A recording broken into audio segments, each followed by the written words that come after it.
नमस्कार दोस्तों, आप सभी का हमारे YouTube चैनल पे बहुत-बहुत स्वागत है।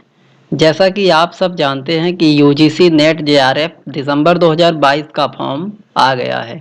तो उसको भरने के लिए आप कैसे भरेंगे, ये मैं शुरू से यानी रजिस्ट्रेशन से फीस पेमेंट और एप्लीकेशन फॉर्म डाउनलोड करने तक यानी प्रिंट करने तक प्रोसेस बताऊंगा। तो आपको करना क्या है, उसके लिए आपको वीडियो पूरी देखनी पड़ेगी। वीडियो अब शुरू करते हैं। तो सबसे पहले आपको अपना कोई ब्राउज़र ओपन कर लेना है। आप अपने मोबाइल फ़ोन में भी फॉर्म भर सकते हैं। तो जैसे मैं क्रोम ब्राउज़र अपना ओपन कर लिया हूँ। अब आपको सर्च पर क्लिक करना है। अब आपको लिखना है यूजीसी नेट लिख के आपको ब्राउज कर देना है यानी सर्च कर देना है। सर्च करने के बाद देखिए सबसे पहला ही वेबसाइट आ गया है UGC grant commission UGC net India. तो आपको इसी पे क्लिक कर देना है यूजीसी ग्रांट कमीशन। जैसे ही आप क्लिक करेंगे तो देखिए ये ऑफिशियल होम पेज खुल गया है UGC grant commission UGC net का। तो देखिए ये यूजीसी नेट का होम पेज है। फिर आप देखिए आप यहाँ से नोटिफिकेशन डाउनलोड कर सकते हैं, जो कि फॉर्म आया है उसके बारे में जानकारी दी गई है। फिर आपको नीचे स्क्रॉल करना है, यहाँ इंट्रोडक्शन भी कुछ दिया गया है। फिर आपको कैंडिडेट एक्टिविटी यूजीसी नेट दिसंबर 2022 एप्लीकेशन फॉर्म पे क्लिक करना है। आपको यहाँ ओके कर देना है। परमिशन मांग रहा है दूसरे वेबसाइट पे आपको ले जाने के लिए। तो ओके करने के बाद देखिए यहाँ रजिस्ट्रेशन वाला फॉर्म यहाँ खुल गया है। तो यहाँ आप रजिस्ट्रेशन पहले करेंगे तो आपको न्यू रजिस्ट्रेशन पे क्लिक कर लेना है। न्यू रजिस्ट्रेशन पे क्लिक करने के बाद देखिए इंस्ट्रक्शन दिया है कि आपको पहले रजिस्ट्रेशन करना है, फिर आपको एप्लीकेशन फॉर्म भरनी है, उसके बाद आपको फ़ी पेमेंट करनी है। यहाँ नीचे आप स्क्रॉल करेंगे देखिए जनरल कैटेगरी के लिए यहाँ फीस 1100 रुपये बताया गया है। कि वो ओबीसी और ईडब्ल्यूएस के लिए यहाँ 550 रुपये का फीस बताया गया है। अब आप देखेंगे एससी एसटी एंड जो डिसेबिलिटी यानी विकलांग वाले और थर्ड जेंडर के लिए 275 रुपये फीस बताया गया है लगना है। तो आप नीचे स्क्रॉल कर देंगे, नीचे आप स्क्रॉल करेंगे, फिर आपको यहाँ देखिए चेक बॉक्स यानी चेक बॉक्स पे आप क्लिक कर देना है। फिर उसके बाद क्लिक हियर टू प्रोसीड पे क्लिक कर देना है। यह आपका रजिस्ट्रेशन फॉर्म खुल गया है। अब आपको यहाँ कैंडिडेट नेम पे अपना नाम लिख देना है। आप अपने हाई स्कूल मार्कशीट के हिसाब से ही अपना पूरा डिटेल रजिस्ट्रेशन का भरें। तो हम अपना नाम लिख दिए यहाँ। अब पिताजी का यानी फादर्स नेम, पिता का नाम लिखना है दूसरे कॉलम में। फिर तीसरे कॉलम में आपको अपने मदर यानी माता जी का नाम लिखना है, जैसे मैं अपने माता जी का नाम लिख दिया। फिर आपको यहाँ नीचे जन्म तिथि अपनी सिलेक्ट कर लेनी है, जो भी आपकी जन्म तिथि देखिए डेट ऑफ बर्थ का ऑप्शन है। फिर आपको यहाँ अपना जेंडर यानी मेल या फीमेल या थर्ड जेंडर जो भी हैं आप सिलेक्ट कर लीजिए। हम अपना सिलेक्ट कर लेते हैं। फिर आइडेंटिटी टाइप आपको यहाँ Aadhaar card, PAN card, voter ID का ऑप्शन दिया है। आधार कार्ड नहीं दिया है तो आप सबसे नीचे वाले ऑप्शन पे यानी क्लिक करेंगे तो आप यहाँ क्लिक कर देंगे तो सर्च होगा। फिर उसके बाद आप यहाँ अपना आधार नंबर डाल सकते हैं, जैसे यहाँ लिखा है any other valid government document identity with photograph यानी फोटो का लगा हुआ। फिर आपको नीचे यहाँ देखिए कॉन्टैक्ट डिटेल में आ गए। कॉन्टैक्ट डिटेल में आपको यहाँ परमिसेस नेम पूछ रहा है, तो आपको यहाँ अपना नाम लिख देना है, जैसे मैं अपना नाम लिख दिया यहाँ। फिर आपको सब लोकेलिटी नीचे सब लोकेलिटी पूछ रहा है, तो यहाँ हम अपने गांव का नाम लिख देते हैं, जैसे विलेज अपने गांव का नाम लिख दिया मैंने, विलेज। उसके बाद नीचे यहाँ लोकेलिटी में हम पोस्ट लिख दे रहे हैं, पोस्ट POST पोस्ट अपना लिख दिए हैं। उसके बाद पोस्ट लिखने के बाद आपको कंट्री यहाँ इंडिया है तो सिलेक्ट कर लेना है। फिर आपको अपना स्टेट सिलेक्ट कर लेना है। तो हम अपना स्टेट, जैसे मैं उत्तर प्रदेश का हूँ तो हम उत्तर प्रदेश नीचे सबसे है तो मैं यूपी ने उत्तर प्रदेश सिलेक्ट कर लेता हूँ। फिर आपको यहाँ से अपना ज़िला सेलेक्ट कर लेना है। आप जिस भी ज़िले के हैं यहाँ से आप सिलेक्ट कर लीजिए। मैं अपना ज़िला चूज कर लेता हूँ। फिर आपको अपना पिन कोड डाल देना है। पिन कोड डालने के बाद आपको यहाँ अपना ईमेल आईडी लिखनी है। ईमेल आईडी, जैसे हम ईमेल आईडी अपना लिख देते हैं। फिर आपको नीचे वाले यानी कंफर्म ईमेल एड्रेस में आपको वही सेम ईमेल आईडी नीचे लिखनी है कंफर्म करने के लिए। तो लिख दिए, उसके बाद आप मोबाइल नंबर डालिए। 91 लिखा है तो 91 नहीं डालना है, आपको मोबाइल नंबर अपना डालना है 10 अंकों का। मोबाइल नंबर डाल के फिर कंफर्म मोबाइल नंबर पे आप सेम मोबाइल नंबर लिख दीजिए। फिर आप चाहें अल्टरनेट कोई दूसरा भी नंबर यहाँ लगा सकते हैं। आप यदि आप चाहें नहीं लगाना तो नहीं लगा सकते हैं। फिर आपको परमानेंट एड्रेस डालना है। आप सेम एज परमानेंट एड्रेस कर सकते हैं, यदि आपका परमानेंट लोकल एड्रेस सेम है तो हम सेम कर देते हैं। फिर आपको पासवर्ड बनाना है। तो पासवर्ड मैं यहाँ ऊपर लिख दिया हूँ, इस टाइप का बनाना है आपको। स्मॉल और कैपिटल कोई मार्क चिन्ह भी इसमें एड्रेस में होना चाहिए, नंबर भी होनी चाहिए। इस तरह से आपको पासवर्ड बनाना है। पासवर्ड लिख के आप फिर कंफर्म पासवर्ड पे क्लिक कर देंगे। वहाँ फिर आप कंफर्म सेम पासवर्ड लिख देंगे। फिर आपको कोई सिक्योरिटी क्वेश्चन यानी कि चूज करना है। आपका यदि पासवर्ड भूल गए हैं तो रिकवर इससे कर सकते हैं। तो हम अपना व्हीकल नंबर डाल देते हैं रजिस्ट्रेशन का। तो यदि आप अपना कॉलेज नेम स्कूल नेम डालना चाहें वो भी सिलेक्ट का वो भी ऑप्शन है। तो हम अपना व्हीकल रजिस्ट्रेशन नंबर पे क्लिक करके सिक्योरिटी आंसर के रूप में व्हीकल नंबर डाल देते हैं। फिर आपको यहाँ कैप्चा कोड इंटर कर देना है, जो नीचे दिया है 00U। ये मैं अपना इसमें कैप्चा कोड जो है उसको इंटर करके आपको सबमिट पे क्लिक कर देना है। सबमिट पे क्लिक करेंगे, इसको फिर आप रिव्यू पेज है ये क्लोज कर दीजिए। अब आपको अपना फॉर्म पूरा मिला लेना है, यानी चेक कर लेनी है पूरा फॉर्म, आपका पूरी डिटेल सही सही भरा गया है कि नहीं। आप चेक करके नीचे देखिए यहाँ चेक मार्क है यानी कि चेक बॉक्स है। आप उस पर एक एक अंक एक एक नाम चेक करके आप वहाँ चेक मार्क पे क्लिक करके आई एग्री पे क्लिक करके submit and send OTP click करिए और एस पे क्लिक कर दीजिए। फिर आपको यहाँ ओटीपी आपके मोबाइल नंबर पे आ जाएगा। यदि ओटीपी नहीं मिलता है तो नीचे रीसेंड का ऑप्शन है, आप रीसेंड कर दीजिए। रीसेंड करने के बाद ये ओके कर दीजिए। अब दोबारा आपके मोबाइल पर ओटीपी भेज दिया गया है। अब आप ओटीपी यहाँ डाल दीजिए। तो ओटीपी डाल देते हैं। ओटीपी डालने के बाद सबमिट रजिस्ट्रेशन फॉर्म पे क्लिक कर दीजिए। ये देखिए रजिस्ट्रेशन हो चुका है हमारा। अब हमको क्या करना है, अब हम चाहें तो पहले अपना जीमेल आईडी वेरीफाई कर लेते हैं। तो पहले वेरीफाई ईमेल आईडी पर क्लिक करिए। अब यहाँ कैप्चा कोड इंटर कर दीजिए। कैप्चा कोड इंटर कर देते हैं। कैप्चा कोड इंटर करने के बाद देखिए यहाँ नीचे चेंज जीमेल आईडी यानी ईमेल आईडी आप चाहे बदल सकते हैं। फिर हम सबमिट कर देते हैं। ओटीपी भेज दिया गया है हमारे ईमेल पे, ओके करेंगे।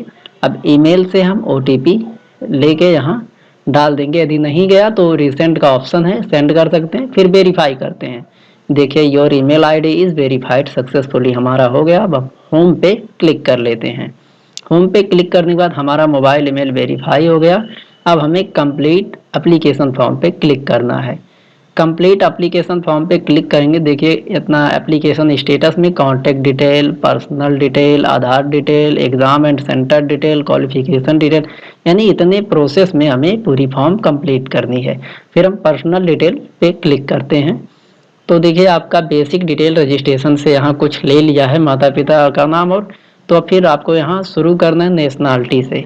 नेशनैलिटी आप यहाँ इंडिया सेलेक्ट कर लीजिए। आपका कैटेगरी क्या है, SC ST OBC EWS आप जो भी हैं सेलेक्ट कर लीजिए यहाँ से।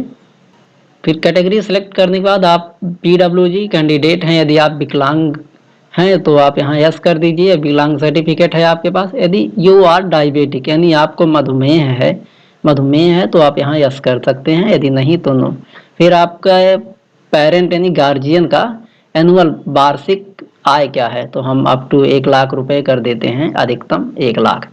फिर पूछ रहा है क्या है आप अल्पसंख्यक विभाग से बिलोंग करते हैं, तो हम अल्पसंख्यक से नहीं हैं। यदि आप हैं तो यस कर सकते हैं, जैसे मुस्लिम हो गए तो। फिर आपको यहाँ PG अपना पोस्ट ग्रेजुएट यानी MA का सब्जेक्ट सिलेक्ट कर लेना है। उसके बाद आप कैप्चा कोड इंटर कर दीजिए। कैप्चा कोड इंटर करने के बाद आप सेव एंड नेक्स्ट पे क्लिक करिए। फिर एस कर दीजिए यहाँ कंफर्म करने के लिए। यस करने के बाद आधार विवरण आपसे मांगेगा, तो आपको यहाँ सबसे पहले यस करना है कि आपके पास आधार है तो यस, यदि नहीं है तो नो। फिर आपको रीजन पूछेगा क्यों नहीं है, फिर आप यस करने के बाद आपको यहाँ देखिए आधार पूछ रहा है कि मैं मतलब पूछ रहा है आपसे कि आपका आधार और कहीं इस्तेमाल करने के लिए, पहचान सत्यापित करने के लिए आपका, तो यस हाँ कर दीजिए, पहले ऑप्शन पे क्लिक कर दीजिए। फिर नीचे आपको स्क्रॉल करके आधार नंबर डाल देना है कॉलम में। आधार नंबर डालने के बाद आपको यहाँ चेक बॉक्स पे क्लिक करना है, फिर अपना कैप्चा कोड इस पे जो दिख रहा है सेम कैप्चा कोड वहाँ डाल देनी है कॉलम में।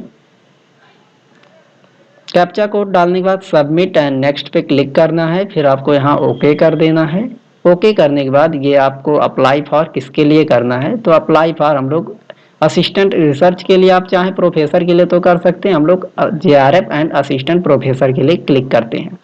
फिर आपको सब्जेक्ट पूछ रहा है अब नेट के लिए, तो हम हिंदी के लिए अप्लाई करते हैं तो हिंदी का यहाँ सेलेक्ट कर लेते हैं। यदि आप अन्य कोई सब्जेक्ट से हैं तो कर सकते हैं। अब यहाँ मीडियम पूछ रहा है, अंग्रेजी माध्यम से एग्जाम देना है या हिंदी, तो हम हिंदी सेलेक्ट कर लेते हैं। अब आपको यहाँ सेंटर डालना है, सेंटर कहाँ आप चाहते हैं, तो हम पहले अपना यूपी सेलेक्ट कर लेते हैं। यूपी के बाद अब यहाँ हम अपना सेंटर यानी डिस्ट्रिक्ट जो दिख रहा है डाल देते हैं। तो इस तरह आप अपना सेंटर सेलेक्ट कर लीजिए। फिर आपको यहाँ अपने पिताजी का ऑक्यूपेशन पेशा सेलेक्ट करना, तो हम एग्रीकल्चर डाल देते हैं। अब पिताजी कितने पढ़े हैं तो हम डाल देते हैं यहाँ ग्रेजुएट। फिर आपके माताजी का, तो आपको हाउस वाइफ अधिकतम लिखते हैं माताजी पे, तो सबसे नीचे स्क्रॉल करेंगे तो यहाँ देखिए हाउस वाइफ अदर का ऑप्शन दिया है, तो वहाँ क्लिक करके अब अपने माताजी का शिक्षा कितनी हुई वो यहाँ पे क्लिक करते हैं। क्लिक करने के बाद आप यहाँ अपने हिसाब से डाल सकते हैं। फिर आपको यहाँ कैप्चा कोड इंटर कर देना है। कैप्चा कोड इंटर करने के बाद आपको सेव एंड नेक्स्ट पे क्लिक करना है, कंफर्म यस करिए। यस करने के बाद आपको देखिए एजुकेशन डिटेल पूछ रहा है यानी पोस्ट ग्रेजुएट का, तो यदि आप पास हो गए हैं, आपका MA कंप्लीट है तो आप यहाँ यस करिए। यदि नहीं, यदि आपका MA चल रहा है, अभी कंप्लीट होने वाला है, तो यहाँ अपीयरिंग कर दीजिए। तो हमारा अभी चल रहा है तो अपीयरिंग पे क्लिक करते हैं। फिर हमारा कब कंप्लीट होगा, अपीयरिंग में है तो 2023 में कंप्लीट होगा, 2023 डाल देते हैं। फिर आपको कोर्स यानी कि किस कोर्स से आप क्या कर रहे हैं, तो हम लोग MA कर रहे हैं, MA मास्टर ऑफ आर्ट हम कर रहे हैं, तो मास्टर ऑफ आर्ट पे यहाँ क्लिक कर देते हैं। उसके बाद यहाँ फाइनल ईयर रिजल्ट का पूछ रहा है कब, तो अभी हमें लेट लगेगा आने में हमारा रिजल्ट, तो हम यहाँ नो कर देते हैं। रिजल्ट अवेटेड नो करने के बाद अब आपको क्वालिफाइंग एग्जामिनेशन फॉर्म यानी आप कहाँ से शिक्षा लिए, तो हम इंडिया से हैं तो इंडिया यहाँ सेलेक्ट कर लेते हैं, इंडिया में पढ़े हैं। फिर आपको स्टेट सेलेक्ट करना है, आप किस राज्य से MA कंप्लीट किए हैं, हम उत्तर प्रदेश सेलेक्ट कर लेते हैं, आप अपने हिसाब से कर लीजिए। फिर आपको यहाँ अपना यूनिवर्सिटी सेलेक्ट करना है, किस यूनिवर्सिटी में पढ़ रहे हैं या किस यूनिवर्सिटी से पास हुए हैं। यदि आपका यूनिवर्सिटी इसमें बहुत अधिक है इसमें, तो आप पहले सर्च कर सकते हैं लिख कर, तो हम लिख के अपना सर्च करते हैं तो यहाँ पे दिख नहीं रहा है। तो यदि यहाँ पे आपको अपना सर्च करने पे अपने कॉलेज यूनिवर्सिटी का नाम नहीं आ रहा है, तो आपको क्या करना है, सबसे नीचे आपको स्क्रॉल कर देनी है। तो हम देखिए यहाँ सबसे नीचे स्क्रॉल करके लास्ट वाले ऑप्शन पे अदर पे क्लिक करते हैं। अब क्लिक करने के बाद यहाँ आपको बोर्ड यूनिवर्सिटी केस अदर यानी कि अदर केस में आप अपना फिर यहाँ अपना यूनिवर्सिटी और कॉलेज का नाम डाल सकते हैं। यहाँ हम अपना यूनिवर्सिटी का नाम डाल देते हैं। फिर रिजल्ट मोड यहाँ कुछ ऑप्शन ही नहीं है। फिर आपको यहाँ अपना कैप्चा कोड इंटर कर देना है। कैप्चा कोड यहाँ से डालने के बाद आप सेव एंड नेक्स्ट पे क्लिक करेंगे, फिर कंफर्म करने के लिए एस करेंगे। अब आपको एडिशनल डिटेल डालनी है, तो यानी कि आप MPhil कहीं से किए हैं, तो MPhil हम लोग किए अभी नहीं, अभी तो हम JRF के लिए डाल रहे हैं तो नो करेंगे। PhD यदि कहीं से कर रहे हैं, एडमिशन है तो यस करिए, नहीं तो नो कर दीजिए, हम लोग नो कर लेते हैं। फिर रिसर्च यदि आप कहीं से कर रहे हैं, तो यानी एक्स सर्विसमैन है कोई, तो वहाँ अपना डिटेल भरिए, यदि हैं तो भर दीजिए, और नहीं तो हम लोग नो का ऑप्शन सेलेक्ट कर लेते हैं। उसके बाद आप यहाँ इंटर सिक्योरिटी पिन पे अपना यहाँ कैप्चा कोड डाल देते हैं। कैप्चा कोड डालने के बाद अब सेव एंड नेक्स्ट पे क्लिक करेंगे, कंफर्म करेंगे एस करके। अब आपको यहाँ अपना फोटोग्राफ सिग्नेचर अपलोड करनी है। देखिए यहाँ डॉक्यूमेंट फॉर्मेट जो है जेपीजी में फोटो चाहिए, सिग्नेचर जेपीजी में चाहिए। जेपीईजी यदि रहेगा तो वो नहीं यहाँ एक्सेप्ट करेगा, आपको सिर्फ जेपीजी चाहिए। और फोटो को साइज मिनिमम 10 अधिकतम 200 KB और सिग्नेचर का मिनिमम 4 अधिकतम 30 KB। तो आपको कैसे जेपीजी बनाना है अपने फोटो को, उसको अलग वीडियो में बना के उसका डिस्क्रिप्शन में लिंक दे दूंगा, आप वहां से देख सकते हैं कैसे जेपीजी में फोटो बनाएं। फिर आपको यहाँ चूज फाइल पे क्लिक कर लेना है। आपको यहाँ अपना फोटो और अपलोड ओरिजिनल पे क्लिक करना है। अपलोड ओरिजिनल पे क्लिक करके अपलोड पे क्लिक कर दीजिए। उसके बाद यहाँ देखिए हमारा फोटो अपलोड हो गया, फोटो अपलोड सक्सेसफुली। अब फिर आपको अपना सिग्नेचर अपलोड करने के लिए सेलेक्ट करेंगे। फिर सेलेक्ट करने के बाद यहाँ से सेलेक्ट कर लीजिए। उसके बाद अपलोड ओरिजिनल पे क्लिक करिए, फिर अपलोड कर दीजिए। अपलोड पे क्लिक करने के बाद ये देखिए अपलोड हमारा हो गया। अब यहाँ हम कैप्चा कोड इंटर कर, यदि आप चाहें यहाँ से अपना देख भी सकते हैं जो अपलोड किए हैं। तो फिर आप यहाँ से आप कैप्चा कोड अपना डाल दीजिए कॉलम में। कैप्चा कोड डालने के बाद आपको 7 नेक्स्ट पे क्लिक करके कंफर्म करने के लिए एस पे क्लिक करेंगे। एस पे क्लिक करने के बाद आपका ये फॉर्म पूरा प्रीव्यू होगा, रिव्यू होगा। आप इसे अपना पूरा फॉर्म चेक कर सकते हैं, यहाँ से मिला सकते हैं पूरा फॉर्म सही है या नहीं। देखिए तो हम अपना चेक कर लेते हैं, एक बार पुनः रिव्यू कर लेते हैं फॉर्म को। और देखिए आप स्क्रॉल करेंगे इसको अपना चेक करके, तो नीचे आपको एक बॉक्स चेक बॉक्स दे रहा है। आप जो चेक करें, जैसे नेम चेक कर लिए हैं तो नीचे नेम पे चेक कर दीजिए। यदि सब चेक करके यानी इस तरह चेक बॉक्स पे क्लिक करके आई एग्री पे क्लिक कर दीजिए।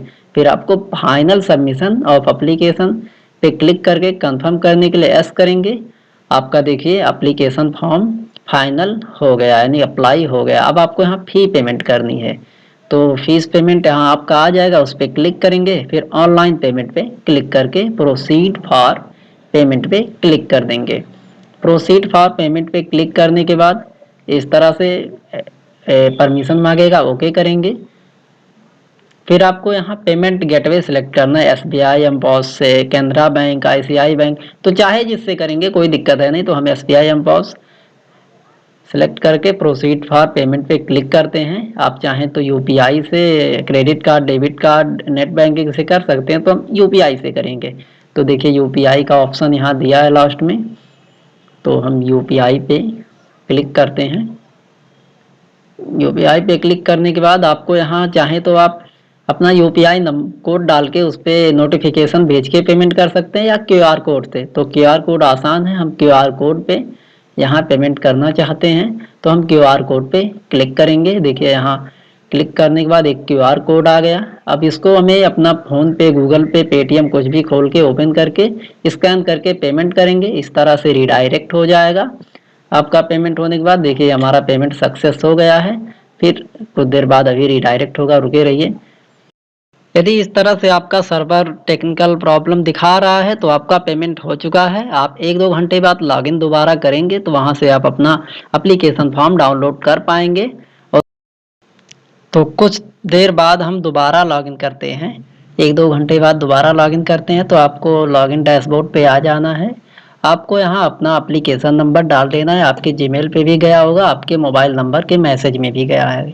तो आप यहाँ अपना जीमेल से अपना एप्लीकेशन नंबर लेके यहाँ एप्लीकेशन नंबर डाल दीजिए, और नीचे पासवर्ड में जो आप पासवर्ड बनाए हैं वो पासवर्ड यहाँ पे इंटर कर दीजिए। तो पासवर्ड डालने के बाद आप कैप्चा डालेंगे, उसके बाद आप साइन इन पे क्लिक करेंगे तो आपका इस होम पेज खुल जाएगा। फिर आपको वहाँ डाउनलोड एप्लीकेशन पे क्लिक करेंगे तो यहाँ देखिए ईमेल यहाँ आ जाएगा, ईमेल कंफर्मेशन पेज। यहाँ क्लिक करेंगे ऊपर तो ये आपके ईमेल पे भेज देगा ये फॉर्म पूरा एप्लीकेशन का। फिर नीचे आप डाउनलोड कंफर्मेशन पेज पे क्लिक करके प्रिंट भी कर सकते हैं, डाउनलोड भी कर सकते हैं। तो उम्मीद करता हूं दोस्तों वीडियो पसंद आया होगा। यदि वीडियो पसंद आया हो तो प्लीज़ चैनल को सब्सक्राइब करें, वीडियो को लाइक करें। मिलते हैं अगले वीडियो में, तब तक के लिए नमस्कार दोस्तों।